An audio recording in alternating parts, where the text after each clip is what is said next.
Yes, indeed. So, reports of what transpired yesterday with regard to Bayelsa governorship elections. We're continuing our focus on that here today on Sunrise. Today, we're joined by Nathan Egba, who is the Director of Communication, APC Campaign Organization. He joins us from Bayelsa, where they just concluded that election. And as Charles had asked there, is it really over? Morning, Nathan, and thank you for joining us today. Well, yes, a winner has been announced. Your party clearly not happy with what happened. We've heard some parts of what you said happened previously before the final results were announced. What, in your perspective, really went on the day? Well, that's an interesting question, and I'm glad you put it that way. What really went on? Because obviously there's a lot of backroom drama leading to what we saw. And I'm sorry to say, with all due respect, the figures that were announced, as far as some of us are concerned, we are, just allocated because, the whole process, the entire system, everything ended up appearing untidy. Why am I saying so? Across the whole of Bayelsa State, we of the APC, we had results, and our results were unfortunately not admitted. Right from the very first December 5th election, we had cases of cancellation upon cancellation upon cancellation of results that were returned in favor of the APC. But of course, going by what is obvious to us as a pre-written script, whatever results that were returned in favor of the PDP, of course, were accepted. And as we all know, prior to this time, when things were going bad for the PDP in southern Niger, of course, they were able to get that election cancelled.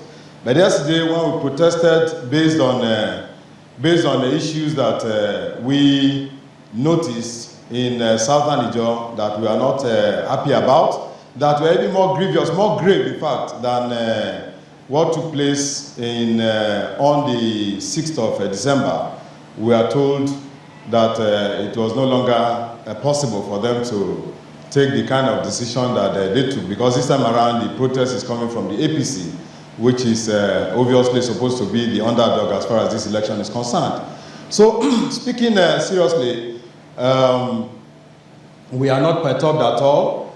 The campaign organization of Chief Timmy Receiver is very, very happy, in fact, elated at the performance of our candidate, because we know the true figures, and luckily and gladly, even the so-called winner, or the person that was announced as the winner himself, knows that he did not win the election properly. He only won the election based on an announcement that was made by the returning officer, based on figures that, as far as we are concerned, we are doctored, we are cooked up, we are arranged, and we are allocated to the various candidates.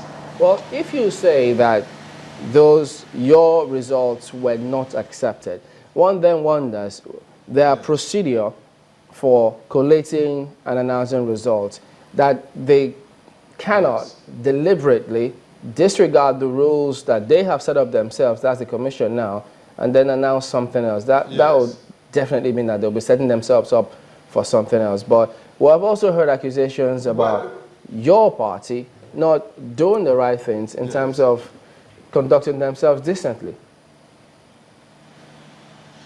You see, that is very easy for people to say that. As far as electoral malpractice may have been concerned, for me, everybody across board, I'm not going to exonerate the APC.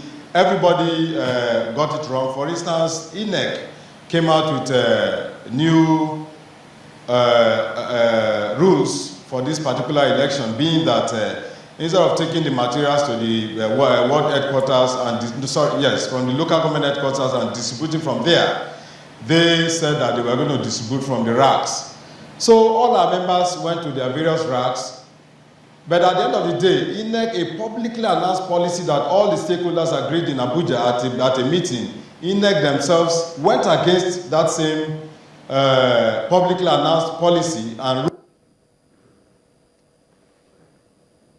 Nathan Egba, Director of Media and Communication of the APC campaign organization. But unfortunately for us, while our people were at the racks, were unknown to us, the PDP and INEC had an understanding between themselves that these materials were going to be taken straight to the various communities.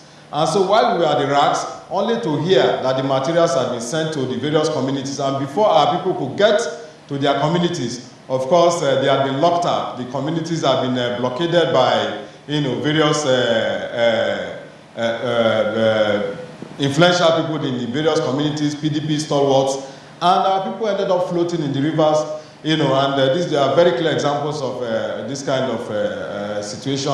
Anywhere Ward 12, for instance, in southern Niger, experienced a situation like that, and beyond that, they were also snatching of ballot materials, which of course are regular things. Those ones are no longer. Well, let me jump in because we'll come to that and get more clarification. Which is the local government headquarters of southern Niger, our party agent was arrested in the middle of the election, taken away, and was prevented from partaking in the collation process.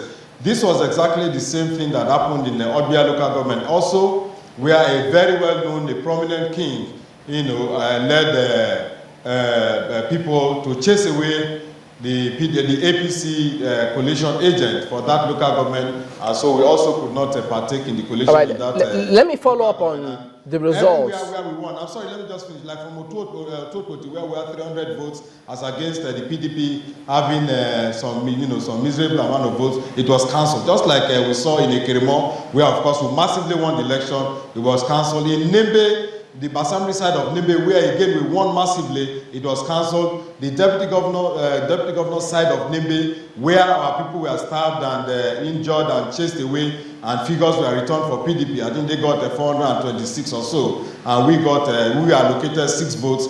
That one was taken, but the one for APC was not taken. So he kept on repeating himself all across the state. So at the end of the day, an independent observer, a bright thinking and objective observer will definitely say that this whole thing was cooked up and lacks even the basic credibility. Of course, it's enough for whoever would have been in favor to be celebrating, but deep down, if you have conscience, you will know that, of course, this is not something to be excited about. And the level of this particular election has particularly called elections in Bayelsa State. Before the concluding part of the elections, there are many who will say, look, the handwriting was on the wall. The PDP were leading before the subsequent ones was then concluded yesterday, and that they were always going to have at the end of the day. But the other part of that question is that... Yes.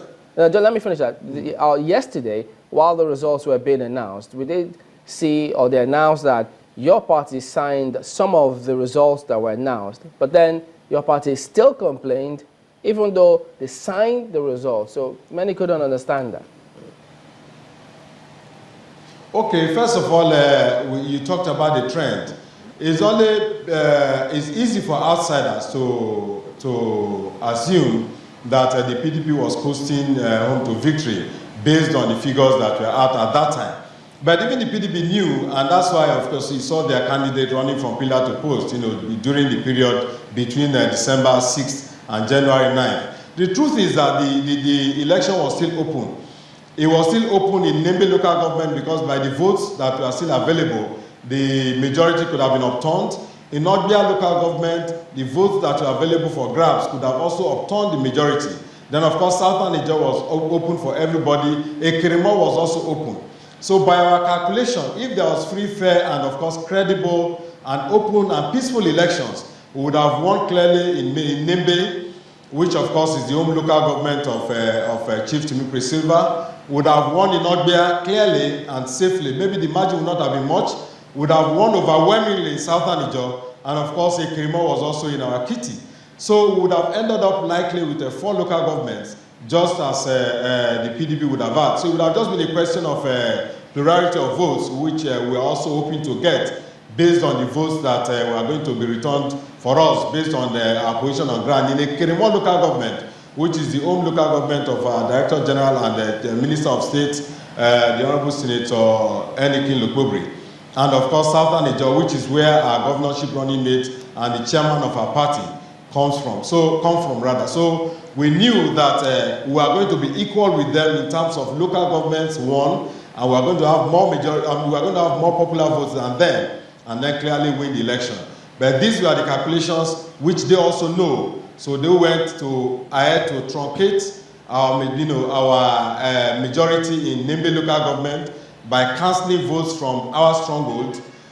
They also truncated our likely majority in Odbia local government by chasing away our agents from the coalition center. Then, of course, the magic of the year that was performed in Southern Ijaw took place, and the lesser magic in the Kerimo local government also took place. So at the end of the day, they had a script which apparently was known between themselves and the electoral people, and they were able to return what they returned for themselves. Mr. Egba, when you go out and you saw all of those crowds who came for your campaign during your electioneering, is that a given that everyone who came to that crowd was going to vote for you when you say you had the majority in those local governments like Ekirimo, Ogbia, and even Nembe? Yes, when we were doing our calculations, we didn't have Ogbia